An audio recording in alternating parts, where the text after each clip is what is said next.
I'm 85 years old and most days are quiet now. Not the peaceful kind of quiet people talk about when they imagine old age, but the kind that sits beside you and doesn't leave. I finally understand why loneliness followed me everywhere, even when my life was full of people, noise, and responsibility. I'm not telling this because I want sympathy. I'm telling it because I don't have much time left, and some truths don't loosen their grip unless you say them out loud. At my age, there's no benefit in pretending anymore. No one is impressed.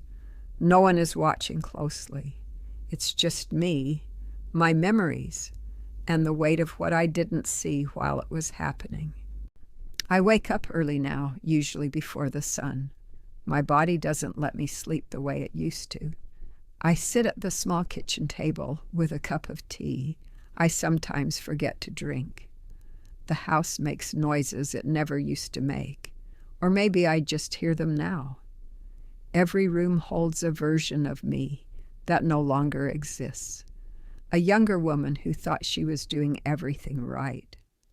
For a long time, I told myself loneliness was something that arrived at the end of life, after people died, after children grew up, after roles faded. I didn't realize it was something I had been carrying quietly for decades, learning to live around it, excusing it, naming it other things so I wouldn't have to look at it directly. When I was young, I didn't think of myself as lonely. I was busy. I was needed. I had places to be and people who depended on me. That felt like connection. That felt like purpose. No one warns you how easy it is to confuse being useful with being known. In my 20s, I married a man who was kind enough and steady. He wasn't cruel. He wasn't distant in any obvious way. We built a life that looked solid from the outside. A home, children, schedules, traditions. There was always something to do, something to manage, something to fix. I believed that love was something you proved by showing up, by keeping things running smoothly, by not asking for too much. I believed that if no one complained, everything must be fine. I didn't grow up seeing women ask for space or tenderness or understanding. You adapted. You endured. You kept going. My days filled themselves without my permission. Mornings started early. Lunches were rushed. Evenings were a blur of cooking, cleaning, helping with homework, listening while half thinking about what came next. I told myself this was normal. I told myself everyone felt this tired. There were moments when I noticed something missing, but they were small and easy to ignore. A conversation that never went deeper than logistics. A feeling of being unseen even while standing in the middle of the room. I would push those thoughts aside. There was no time for them. They felt selfish. I didn't realize that every time I swallowed a feeling, it didn't disappear. It just stayed, quiet, patient. As the years passed, the house grew louder, then quieter. Children need you loudly at first, then they don't. I remember the first time I realized one of them no longer came to me automatically, not because of anger or distance, but because they had learned to live without checking in. I told myself that was success. That meant I had done my job.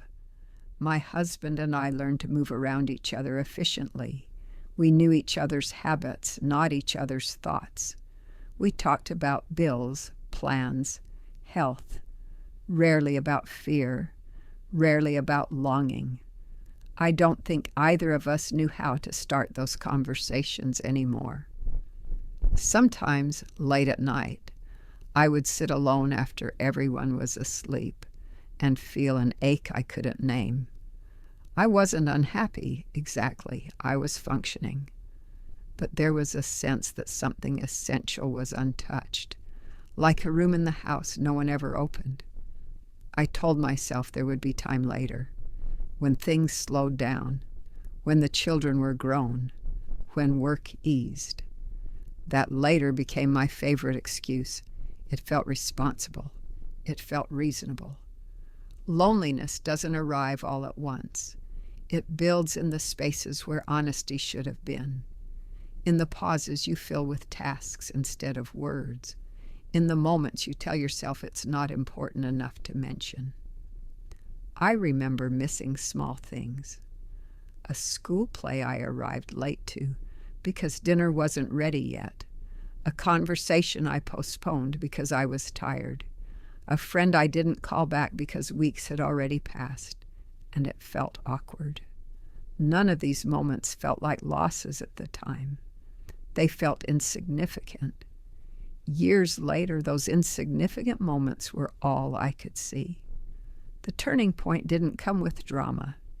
It came with a hospital room and a chair pulled too close to the bed. My husband had been ill for a while, but we both believed quietly that he would recover. We had survived so much already. This felt like another obstacle to manage. The night before he died, we talked about ordinary things: the weather, a neighbor, a bill that needed paying.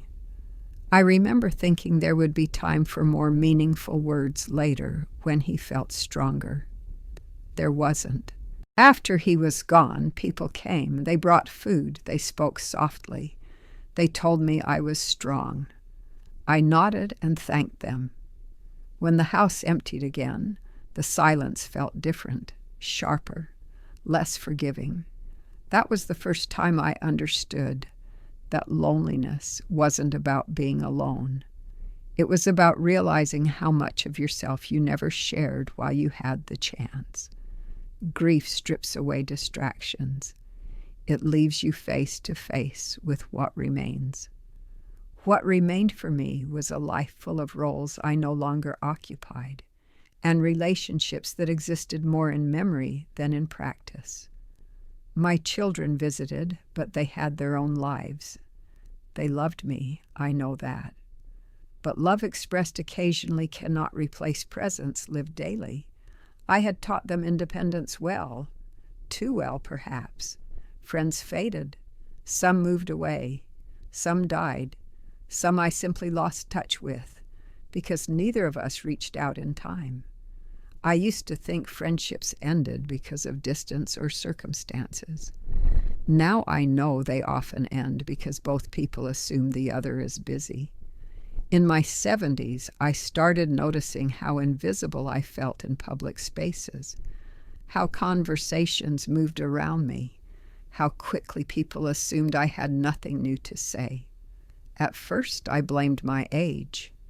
Now I see it was partly because I had spent so long shrinking myself that I no longer knew how to take up space.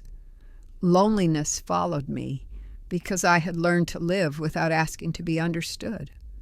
There are things I can't fix now, words I didn't say, questions I didn't ask, versions of myself I never allowed to exist. Time does not bend for regret. It doesn't soften because you finally understand. I can't go back and teach my younger self how to speak honestly, without fear of disruption. I can't reopen conversations that ended quietly decades ago. I can't show my children who I was beneath the responsibilities. That woman lived and disappeared without much witness. What I can do is say this plainly, without drama. Loneliness isn't always the absence of people. Sometimes it's the absence of yourself from your own life. If you're listening to this and you're busy, tired, needed everywhere, I understand. I was you. I know how reasonable it all feels. I know how easy it is to tell yourself that silence is kindness and endurance is love. I don't have advice in the way people usually mean it. I only have this truth from a long life lived carefully and quietly. The parts of you that you keep postponing don't wait forever. They don't disappear, but they do become harder to reach. Say the thing while your voice is still strong. Sit with someone without fixing anything. Let yourself be known even if it feels uncomfortable, especially then. I'm not bitter. I'm grateful for many things. I loved and was loved in the ways I knew how at the time. But I wish I had understood sooner that presence matters more than performance. Now my days are slow. I talk to myself more than I used to. I hold memories like fragile objects, careful not to drop them. Loneliness still sits with me, but it feels different now. It feels named. If this meant something to you, I'm glad. That's enough. I don't need anything else. I don't know how much time I have left. None of us ever really does. I just know that I see my life clearly now, and clarity has a weight to it. I carry it quietly, and I set it down here in these words before I go.